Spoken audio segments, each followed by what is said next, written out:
네, 부부가 지내면서 이제 종종 싸움을 하죠. 부부 싸움을 할 때는 굉장히 심각하고 어려운 문제 때문에 싸우기도 하고요. 때로는 정말 아무것도 아닌 일 때문에 싸움을 벌일 때도 있습니다. 뭐 예를 들어서 이제 뭐 양말 때문에 싸운다 이런 거 얘기도 있고요. 또 저희들이 뭐 선거가 있으면 선거 때문에 싸울 때도 있고, 또 아니면 영화 때문에 싸우는 경우도 있습니다. 전에 언제 말씀드리지 않나 싶은데, 노아라는 영화를 보고서 저와 아내가 굉장히 서로 다른 의견을 갖게 되었습니다. 저는 노아라는 영화를 긍정적으로 보았는데, 제 아내는 좀 굉장히 저보다 훨씬 보수적인 것 같아요. 그래서 굉장히 보수적인 관점에서 좀 부정적으로 보게 되었습니다. 제 아내도 이제 대학원에서 신학을 공부했잖아요. 그래서 자기도 신학을 공부했다라고 해서 얘기를 하면 그래는 참 이렇게 귀엽게 보이죠. 정말 귀엽게 보이지만 어쨌든 간에 자기도 자기 의견을 가지고 얘기를 하게 됩니다. 그래서 그걸 가지고 얘기하다 보면 또 이제 그 감정이 계속 상할 때도 있고 싸움으로 번지기도 하죠. 그래서 영화를 보고 나오면서 서로 이렇게 막 논쟁이 붙기도 하고, 때로는 며칠 지나고 나서 또 침대에 누워서 그 얘기를 하다가 또 논쟁이 붙어가지고 이렇게 본의 아니게 냉랭하게 잠을 이루는 경우도 없지 않아 있습니다. 최근에 본 영화 가운데 엑소더스라는 영화가 있습니다. 계획이 없이 별로 볼 마음이 없었는데 우연찮게 보게 되었습니다. 그래서 엑소더스를 보았는데 역시 사람들이 리뷰로 얘기해주는 것이 맞는 것 같아요. 정말 재미가 별로 없었습니다. 뭐 이렇게 보여주는 것도 별로 없었던 것 같고요. 엑소더스 영화를 보고 나오면서도 저와 아내는 약간 좀 관점의 차이가 있었습니다. 역시 제 아내는 또 자기도 신학을 공부했기 때문에 갖는 고유의 관점이 있고, 또 제 눈에는 그게 또 이제 이렇게 귀엽게 보이는 거죠. 귀엽게 보이고, 그렇다고 또 그냥 수긍해 줄 수도 없고, 그래서 또 제 의견을 또 얘기를 나누기도 합니다. 그래서 제가 이 엑소더스 영화를 보면서 굉장히 한눈에 탁 들어온 게 뭐냐면, 이건 유대인 영화다라는 것이 확 들어오게 되었습니다. 왜냐하면 여러분들 혹시 보신 분이 계실지 모르겠는데, 거기 이렇게 바로나 사람들이 얘기할 때 자기들이 돌아가는 땅, 또 유대인들이 돌아갈 땅을 갖다가 홈랜드라고 얘기를 합니다. 고향 땅이라고 번역을 해야 되나요? 이제 돌아가는 곳을 얘기하죠. 그럼 한번 생각해 보세요. 과연 그 땅에 누가 살고 있었는가 한번 생각해 보는 거죠. 400년 전에 아브라함과 이삭과 야곱이 그 땅에 살고 있었습니다. 그러면 그 땅에서 아브라함과 이삭과 야곱은 많은 땅을 소유하고 있었나요? 그렇지 않죠. 그저 무덤이나 가출만큼의 조그만 땅만 은을 좀 주고 산 것 외에는 사실 그들이 소유한 땅은 없습니다. 대부분의 것들은 팔레스타인 땅 토착민들이 소유하고 있었고 그들의 땅이었습니다. 그런데 언제부턴지 갑자기 이 영화 속에서는 홈랜드라고 이렇게 표현을 하고 있죠. 웃기는 얘기죠. 엉터리 같은 이야기입니다. 사실은 어떻게 보면 주의시대에 지금 계속해서 여전히 팔레스타인 땅은 분쟁 지역이죠. 분쟁 지역 속에 이건 우리 땅이야 라고 하는 일종의 선전 영화처럼 느껴지는 그런 영화였습니다. 크리스천리티도 발견할 수 없고, 또 하나님에 대한 그림도 자기가 원하는 대로 그리는 것이 아닌가 이런 생각을 가져보게 됩니다. 여러분, 그런데 그들이 잘 모르는 내용이 있습니다. 홈랜드, 그는 정치적으로, 뭐 지리학적으로, 역사적으로도 틀렸을 뿐만 아니라 성경에서 얘기할 때도 사실은 그들이 중요한 관점을 놓치고 있는 거죠. 팔레스타인 땅은 홈랜드에서 중요한 것이 아니고 프라미스 땅, 혹은 또 프라미스 랜드라고 할 때 그것이 정확한 표현이 될 수 있습니다. 언약의 땅이어야 되는 거죠. 왜 언약의 땅인가? 여러분 잘 아시는 것처럼 아브라함 때부터 약속해 놓으신 땅이기 때문에 그렇습니다. 그래서 언약의 땅이 굉장히 중요한 것이 이제 저희들이 알고 있죠. 그래서 이 언약의 땅을 갖다가 뭐라고 얘기하죠? 적과 꿀이 흐르는 땅이다라고 얘기합니다. 왜 적과 꿀이 흐르는 땅이라고 얘기할까요? 적과 꿀이 흐르는 땅, 정말 그렇게 좋은 땅일까?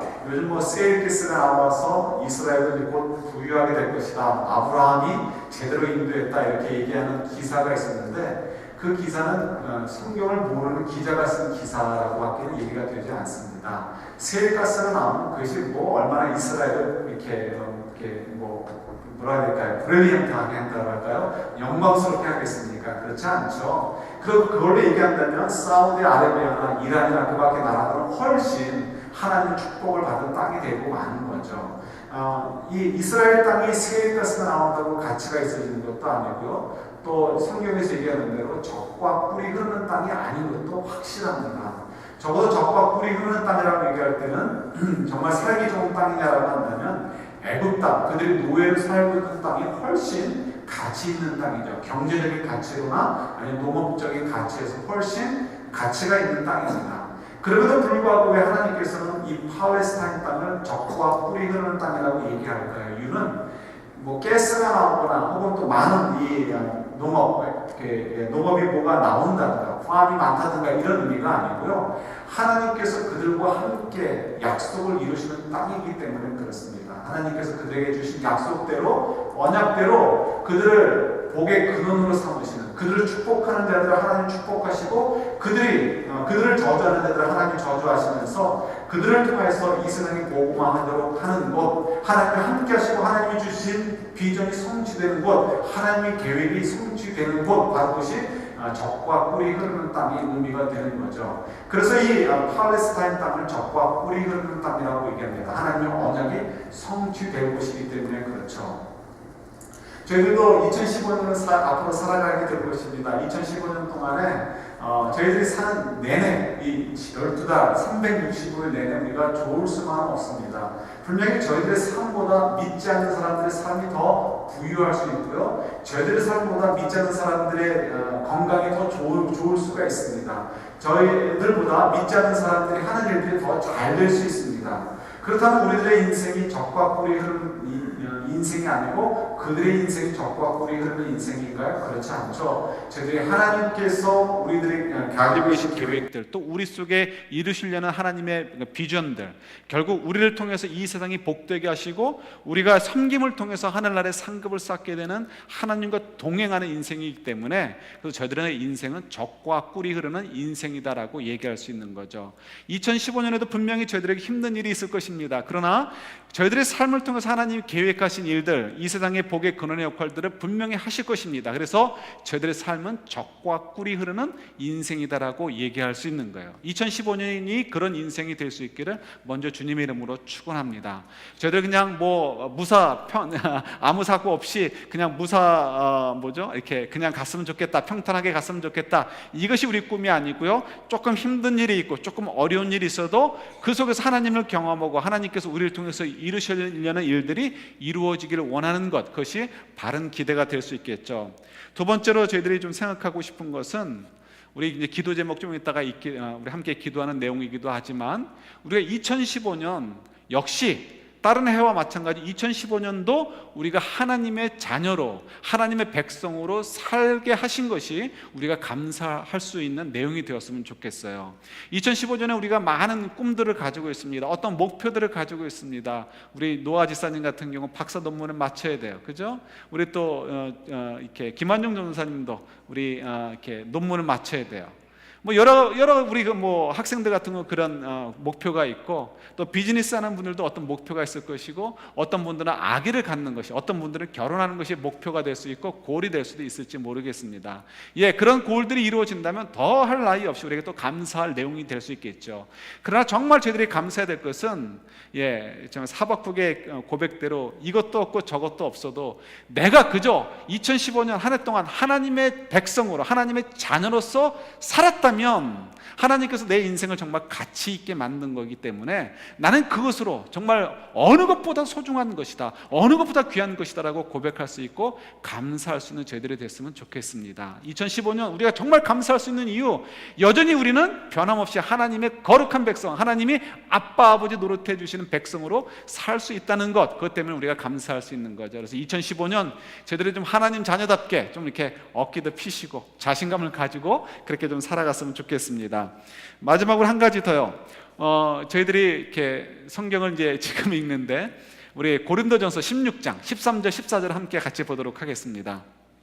위에 이제 띄워놨으니까 한번 같이 읽어볼까요? 13절 14절 같이 봤습니다. 깨어 믿음에 굳게 서서 남자답게 강건하라. 너희 모든 일을 사랑으로 행하라. 우리 13절을 보면, 13절을 다시 한번 보여주실래요? 13절을 보면 이게 참 구분이 되지 않지만 13절은 사실은 4개의 명령어로 되어 있습니다. 그래서 처음에는 이렇게 깨어 있으라. 두 번째는 믿음에 굳게 서라. 세 번째는 남자답게 이렇게 용감해라 이런 뜻이고요. 네 번째는 강건하라 이런 뜻입니다. 남자답게라는 말의 그 원어의 뜻은 남자답게 용감하다 하라라는 그 의미도 있지만 또 그냥 용감하게 행동해라 라는 의미도 있습니다. 그래서 이 이야기들은 전부 다 네 가지가 비슷한 것이죠. 비슷하게 반복이 됩니다. 반복이 되는 것은 뭐예요? 강조라는 거죠. 그래서 정말 이렇게 믿음으로 굳게 서라, 용기를 내라, 이런 것들을 이제 함축해서 뭐 강건하라 이 말로 표현해도 좋겠고, 남자답게 용감하게 굴어라 표현해도 좋겠죠. 어떻게 보면 남자답게 용감하게 굴어라, 이것이 이제 여러분들에게 기분이 나쁠 수 있을지 모르겠지만 여성분들에게 꼭 그렇지만은 않습니다. 이거 어떻게 보면 번역을 다르게 될지도 모르겠어요. 가로치고 풋노트를 다는 거죠. 각주. 남자답게는 40대까지, 그 다음에 50대 이후부터는 어떻게 해요? 여성답게 그러니까 용감해라, 이렇게 표현해야 될지 모르겠습니다. 왜 그럴까요? 이게 50대가 넘어가면 이 호르몬이 바뀌어가지고 여성분들이 남성화되고 남성들이 여성화되죠. 그래서 이렇게 우리 시니어분들 얘기 들어보면 종종 그런 얘기를 합니다. 우리 권사님들이 옛날에는 토끼 같았는데 요즘은 사자같이 됐다는 거예요. 그리고 남자들이 옛날에는 한마디 하면 부들부들 떨면서 네 오케이 그랬는데 요즘은 남자들이 뭐라고 한마디 하면 이제 따지고 들고 결국 남자분들이 꼬리를 내리고 당신 뜻대로 따라갈게, 이렇게 변하게 된다는 거죠. 그러니까 어떻게 보면 사실 저 말을 이렇게 정확하게 한다면 가로 열고 40대까지는 남자답게, 50대 이후는 여자답게 용감해라, 이렇게 번역해야 될지도 모르겠습니다.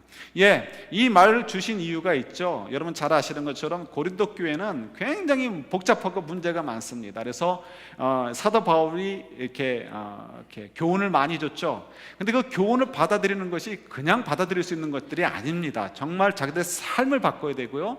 그동안 그들이 그렇게 자랑스럽게 여기고 프라우드하게 생각했던 모든 것들을 다 내려놓아야 되는 거예요. 심지어는 교회 안에서 자랑했던 것들 가운데 그것이 잘못됐습니다라고 인정해야 되고, 그리고 용서를 구해야 되는 창피함도 감수해야 되는 내용들이 많이 있습니다. 그래서 이 사도 바울이 준 그 교훈을 받아서 그들이 체인지 된다는 것은 너무나 어려운 일입니다. 그래서 이 사도 바울이 그걸 아니까 이 16장에서 고린도전서를 마무리하면서 깨어 있어라, 믿음에 굳게 서라, 남자답게 용감하게 굴어라, 그리고 강건하라, 이런 식으로 강조를 해가지고 그 교훈을 받아서 반드시 너희들이 용기를 내서 변화를 가져라라고 얘기를 하고 있는 것이죠. 그래서 이 14절을 보시면 14절 다시 한번 같이 읽어볼까? 14절 한번 보여주시겠어요? 14절 같이 한번 봤습니다. 너희 모든 일을 사랑으로 행하라. 우리 고린도전서 13장 묵상할 때 말씀했죠. 모든 은사들을, 우리 인생 전체를 사랑 위에, 하나님을 사랑하는 그 사랑 위에 얹으라는 거예요. 그러면 그 사랑 때문에 우리가 용기를 내서 정말 이건 옳지 않아, 이건 주님이 기뻐하시는 일이 아니야 라고 해서 선을 긋게 될 것이고, 또 이웃을 사랑하는 마음, 가족을 사랑하는 마음, 형제를 사랑하는 마음 때문에 이것은 옳지 않아, 이것은 내가 그동안 유수됐던 거라 할지라도 내가 이건 반드시 바꿔야지라는 그런 용기를 얻게 되고 또 결단을 갖게 된다는 거죠. 그래서 저희들이 이런 사랑으로 행하라라고 다시 한번 이제 사도 바울이 명령하고 있는 것을 보게 됩니다. 2015년 우리가 이렇게 좀 바꿔갔으면 좋겠어요. 우리가 좀 용기를 가지고 우리가 좀 더 하나님만을 바라보고 예수 그리스도만을 바라보고 용기를 내고 그 길을 좀 걸어갔으면 좋겠습니다. 우리 아까 권 목사님이 서로 눈을 마주치면서 사랑 이렇게 얘기하라고 했죠. 마음은 참 좋아요. 우리 평안을 너에게 주노라, 사랑을 너에게 주노라, 말은 참 좋은데 정말 이렇게 무거운 물건 하나 사랑을 너에게 주노라 하면서 줄 때 주는 게 아니고 그때 내가 대신 들어주는 거 참 어렵습니다. 말은 쉬운데 평안을 너에게 주노라 하면서도 내가 속에 있는 불만족스러운 것을 입 밖으로 끄집어내지 않고 표현하지 않고 나 혼자 사귀고 내가 그 부분을 해결하려고 하는 것은 참으로 어렵습니다. 그래서 이런 것들은 어떻게 보면 고린도 교회 성도들이 가지고 있는 문제들처럼 우리에게 무겁게 느껴집니다. 그러나 주님께서 우리에게 이런 것들을 좀 바꿔가기를 원하시는 거죠. 정말 저희들이 이 2015년을 시작하시면서 정말 주님을 향한 사랑으로 주님만을 이게 강렬하게 바라보게 되고, 그때 우리가 정말 이렇게 사도 바울이 13절에서 얘기했던 것처럼 우리가 용기를 낼 수 있고 강건할 수 있게 되는 거죠. 그럼 우리가 그동안 넘어가지 못했던 많은 말씀의 문제들을 넘어가게 될 것이고, 결국 저희들이 더 하나님이 기뻐하시는 2015년을 삶을 살 수 있게 되는 것이죠. 여러분, 이 믿음의 삶은 해도 좋고 안 해도 좋고 그런 것이 아니죠. 왜요? 우리가 하는 모든 일들은 주님께서 보고 계시고 그 모든 행한 것들에 대한 결과를 주님께서 물으실 것이기 때문에 그렇습니다. 예, 우리가 구원을 받는 데는 전혀 상관이 없을 수 있을지 모르겠어요. 고린도전서에서도 이렇게 얘기하죠. 그러나 우리가 구원을 받을 때 창피하게 구원을 받느냐, 아니면 정말 이렇게 하나님으로부터 많은 칭찬과 격려를 받으면서 구원을 받느냐, 이건 전혀 다른 문제가 될 수 있는 거죠. 2015년 저희들이 이 고린도전서 16장을 마무리하면서 이 말씀을 잘 묵상하셔서 우리가 좀 도전을 가져가지고 좀 우리가 용기를 내고 나갔으면 좋겠습니다. 그래서 우리가 정말 2015년 모든 삶이 적과 꿀이 흐르는 한 해가 되었으면 좋겠고요.